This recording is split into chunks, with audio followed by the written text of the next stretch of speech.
Video பார்க்குற எல்லாருக்கும் வணக்கம் நண்பா. இன்றைக்கி நம்ம சேனலில் பார்த்தீங்கன்னா பெக்கிலிச்சுக்கு இன்ஜுரி ஆகிருக்குது அப்படிங்கிற மாதிரி ஒரு சில செய்திகள் கிடச்சிருக்குது. ரசல்மேனியாவில் ஃபைனலி பார்த்தீங்கன்னா டாக் டீம் சாம்பியன்ஷிப் வந்து பிரிய போதான். அது எப்படி அப்படின்னு நீங்கள் கேட்கலாம். அதே மாதிரி ட்ரூ மாக்கின்டர் வந்து ஒருவேளை சாம்பியன்ஷிப்பை வின் பண்ணாட்டா அவருடைய கான்ட்ராக்ட் மட்டும் முடிஞ்சிருமா, WWE பெறுவாராம். அண்டர்டேக்கர் கையில் அன்டிஸ்பியூட்டட் யூனிவர்சல் சாம்பியன்ஷிப் மற்றும் இதே போல் ஒரு சில ரெஸ்லிங் செய்தியில் பற்றி தான் இன்றைக்கி வீடியோ பார்க்க போகிறோம். அதுக்கு முன்னாடி சேனலுக்கு ஃபஸ்ட் டைம் வந்துருக்கீங்கன்னா மறக்காமல் சேனலை சப்ஸ்கிரைப் பண்ணி பெல் ஐக்கானை கிளிக் பண்ணி வச்சுக்கோங்க. தினமும் போடுற ரெஸ்லிங் செய்திகளை தமிழ் மொழியில் தெரிஞ்சுக்கோங்க. Welcome to wrestling king Tamil. முதல் செய்தி நம்ம எதை பற்றி பார்க்க போகிறோன்னா பெக்கிலிச்சை பற்றி தான் பார்க்க போகிறோம். பெக்கிலிச் இந்த வாரம் நடந்த மண்டே நைட்டோட பார்த்தீங்கன்னா டாமினிக் மிஸ்டீரியோக்கு அவங்க கையால் ஒரு குத்திருப்பாங்கல்ல, அதில் அவங்களுக்கு கொஞ்சம் லைட்டாக பெயின் ஏற்பட்டிருக்கான். அதாவது அடி வாங்கினவனுக்கு இன்ஜுரி எதுவும் ஏற்படலையாம், அடி கொடுத்தாங்கள பெக்கிலிச்சு அவங்களுக்கு தான் கையில் கொஞ்சம் இன்ஜுரி ஏற்படுத்திருக்கான். ஆனால் டாக்டர்ஸ்லாம் சொல்லிட்டாங்க இது பயப்படுற அளவுக்கு ஒரு பெரிய இன்ஜுரிலாம் கிடையாது, லைட்டாக சொல்லுக்கு தான், இதை வச்சுட்டு நீங்கள் சண்டைலாம் போடலாம் அப்படிங்கிற மாதிரி சொல்லிட்டாங்க. நெக்ஸ்ட் செய்தி என்னன்னு கேட்டிங்கன்னா டாக் டீம் சாம்பியன்ஷிப் வந்து ரசல்மேனியாவில் பிரிய போகுது அப்படிங்கிற மாதிரி தான். அதாவது WWE பார்த்தீங்கன்னா சமீப காலமாக ரா சாம்பியன்ஷிப்பையும் ஸ்மாக்டவுன் சாம்பியன்ஷிப்பையும் பிரிக்கணும் அப்படிங்கிற மாதிரி தான் ஐடியா பண்ணிகிட்டு இருக்காங்க.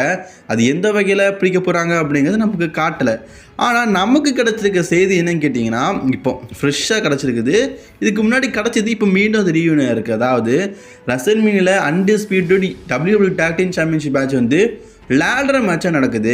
இந்த மேட்ச்சில் டோட்டலி பார்த்தீங்கன்னா 12 சூப்பர் ஸ்டார் கலந்துக்கிறாங்க, 6 பேர்.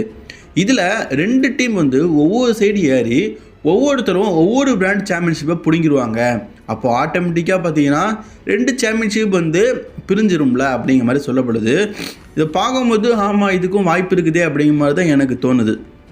ஏன்னா WWE வந்து டாக்கிங் டேட்டில் பிரிக்கணும்னா ஒரு சாம்பியனாக இருக்க ஒருத்தர்கிட்ட இருந்து சாம்பியன்ஷிப்பை வாங்கி இந்த நீ இதை வச்சுக்க இதை நீ வச்சுக்க அப்படின்னு சொல்லி பிடிக்கிறதை காட்டிலும் 2 சாம்பியன்ஷிப்பை லேடர் மேட்சை தொங்க விட்டு 2 பேர் அதை ஒவ்வொரு பிராண்டுக்குள்ளே அதை பிடிச்சிக்கிட்டாங்கன்னா அதுவே ஆட்டோமேட்டிக்காக பிரிஞ்சிருது இல்லை.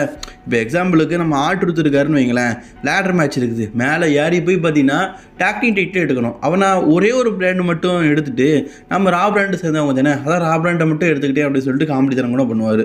அப்போ இன்னொன்று ஸ்மாக்டவுன் சைட் இருக்குது, இன்னொரு ரெஸ்லர்ஸ் பிடிப்பாங்க. இப்படி பிரிக்கும் போது ஆல்ரெடி பார்த்தீங்கன்னா ரா ஸ்மாக்டவுன் அப்படி கம்பேரிஷன் பண்ணும்போது ராவை காட்டிலும் ஸ்மாக்டவுனில் டாக்டிங் டிவிஷன்ஸ் யாருமே பார்த்தீங்கன்னா சாம்பியன்ஷிப்பை வெல்லாமல் காஞ்சி போய் கிடக்குறாங்க. நிறைய டீம்ஸ் பார்த்தீங்கன்னா சும்மா கிடக்குறாங்க.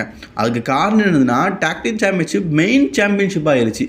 நம்ம ஜட்ஜ்மெண்ட்டு சாமிஸ் அண்ட் கெவின் ஓவன்ஸ் இப்படி டாக்டிங் டிவிஷனில் இல்லாதவங்களே பார்த்தீங்கன்னா அந்த டாக்டிங் சாம்பியன்ஷிப்பை வின் பண்ணுறதுனால உண்மையாகவே டாக்டிங் சாம்பியனாக இருக்கிற கிரீட் பிரதர்ஸாக இருக்கட்டும், நியூ டேவாக இருக்கட்டும், இப்போ ஸ்மாக்டவுன் சைட்லாம் பார்த்தீங்கன்னா PTDSலேருந்து நிறைய பேர் இருக்கிறாங்க.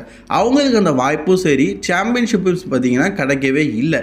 அதனால் WWE இப்போதைக்கு இருக்க சுச்சுவேஷனில் கண்டிப்பாக 2 சாம்பியன்ஷிப்பை பிரிச்சாகணும். அப்போ தான் ஒரு சைடு பார்த்தீங்கன்னா மெயின் ரெஸ்லர்ஸ் வந்து டாக்டிங் சாம்பியன்ஸாக இருந்தாலும் இன்னொரு சைடு பார்த்தீங்கன்னா டாக்டிங் டிவிஷனில் இருக்கிற ஒரு சில ரெஸ்லர்ஸுக்கும் அந்த டாக்டிங் சாம்பியன்ஷிப் வர வாய்ப்பு கிடைக்கும்.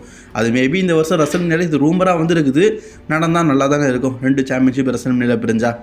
அடுத்த செய்தி நம்ம ட்ரூ மாக்கின்டரை பற்றி தான் பார்க்க போகிறோம்.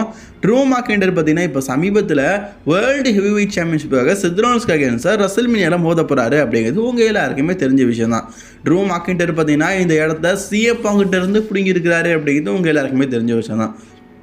இப்போதைக்கு கிடச்சிருக்க நியூஸ் என்ன பார்த்தீங்கன்னா ட்ரூ மாக்கின்டர் ஸ்டில் பார்த்தீங்கன்னா அவருடைய கான்ட்ராக்டை வந்து சைனிங் பண்ணலையா, இன்னும் கான்ட்ராக்ட் சைனிங் பண்ணாமல் தான் வச்சுருக்காராம்.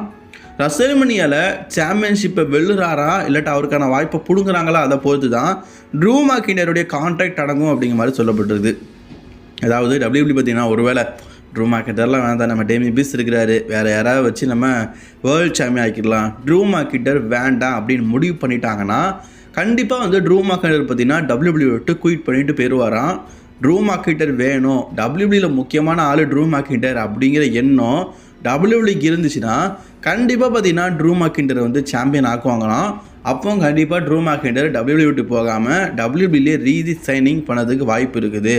இதை தவிர்த்து WWE பார்த்தீங்கன்னா ட்ரூ மேக்கின்டர் வேண்டாம், செத் ரோலன்ஸே வேர்ல்டு சாம்பியன்ஷிப்பை ரீட்டைன் பண்ணிட்டு அப்படின்னு சொல்லிட்டு முடிவை கொஞ்சம் வித்தியாசமாக எடுத்தாங்கன்னா ட்ரூ மேக்கின்டரும் அவருடைய முடிவை மாற்றி எடுக்க வாய்ப்பு இருக்குது. ஏன்னா ட்ரூ மேக்கின்டருக்கு இப்போ ஏடபிள்யூவில் நல்ல ஆஃபர் கிடைக்குது.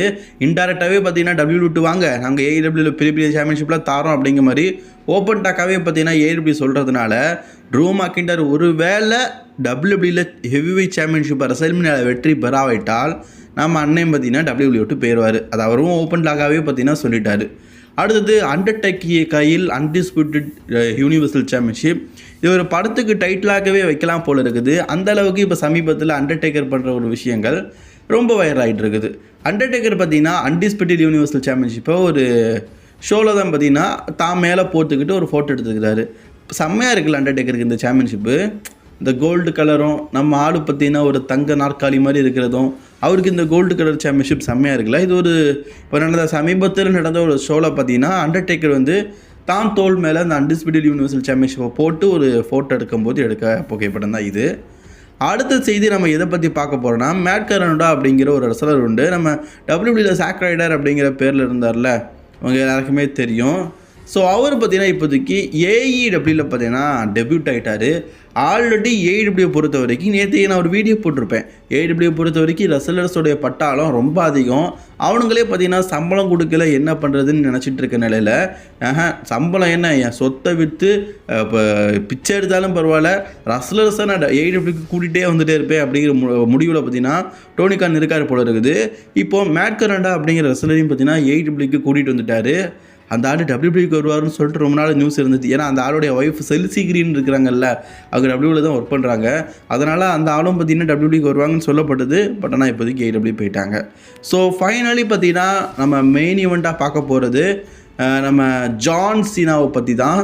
ஜான் சீனாவை பார்த்தீங்கன்னா இப்போதைக்கு ரோமன் ரெயின்ஸை வந்து எக்னாலஜ் பண்ணிட்டாரு. அதாவது ஜான் சீனா என்ன சொல்லியிருக்காரு பார்த்தீங்கன்னா, greatest of the best champion அப்படின்னா அது கண்டிப்பாக வந்து ரோமன் ரெயின்ஸ் தான். ரோமன் ரெயின்ஸை வந்து நான் எக்னாலஜ் பண்ணுறேன் அப்படிங்கிற மாதிரி பார்த்தீங்கன்னா ஓப்பன் டாக்காக வந்து ஜான்சனை வந்து அவர் சோஷியல் மீடியாவில் சொல்லியிருக்காரு. நேற்றை கூட நம்ம சொன்னோம் ராக்கை டீச் பண்ணுற மாதிரி ஜான்சனை பார்த்தீங்கன்னா அவருடைய சோஷியல் மீடியாவில் போட்டுருந்தாருன்னு. இப்போது நம்ம ஜான்சனை பார்த்தீங்கன்னா ராக்கை விட்டு தெலுங்க நம்ம ரோமன் ரெயின்ஸை சப்போர்ட் பண்ணுற மாதிரி ரோமன் ரெயின்ஸ் கிரேட்டஸ்ட் எவர் world champion, undisputed champion, universal champion எல்லாத்துலேயும் நான் அக்செப்ட் பண்ணிக்கிறேன். அதனால் நான் ரோமன் ரெயின்ஸை எக்னாலஜ் பண்ணுறேன் அப்படிங்கிற மாதிரி அஃபிஷியலி பார்த்தீங்கன்னா ரோமன் ரெயின்ஸை வந்து எக்னாலஜ் பண்ணுற மாதிரி ஜான்சனா வந்து ஒரு பேட்டி கொடுத்துருக்கிறாரு. ஃபைனலி நம்ம இன்றைக்கி எதை பற்றி பார்க்க போகிறோன்னா, இந்த வாரம் ராவில் என்ன நடக்க போகுது அப்படிங்கிறத பற்றி பார்க்க போகிறோம்.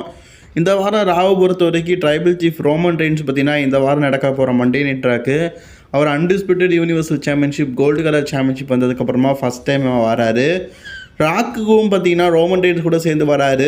ராக் அண்ட் ரோமன் ரெயின்ஸ் ரெண்டு பேருமே சேர்ந்தே பார்த்தீங்கன்னா அஃபிஷியலி பார்த்தீங்கன்னா மண்டே நைட்டில் வந்து அட்வர்டைஸ் செய்யப்பட்டிருக்கிறாங்க. ரெண்டு பேரும் முதலாக ஒன்றா சேர்ந்து மண்டே நைட்ராக்கு வராங்கன்னு சொல்லிட்டு. அதே மாதிரி கேண்டிஸ் ரே மற்றும் இன்டி ஹால்வர் ரெண்டு பேருமே டேக் டீமாக இணைந்து பார்த்தீங்கன்னா இந்த வாரம் வந்து பழையபடி பார்த்தீங்கன்னா ஹைவேலியில் கூடயும் நம்ம டூ ட்ராப் கூடயும் பார்த்தீங்கன்னா ஒரு மேட்ச் விட போகிறாங்க. இது ஒரு உமன்ஸ்க்கான ஒரு டேக் டீம் மேட்சாக பார்த்தீங்கன்னா நடக்க போகுது. ஸோ அதே மாதிரி 8 மேன் டாக் டீம் டிவிஷனுக்கான ஒரு மேட்ச்சு.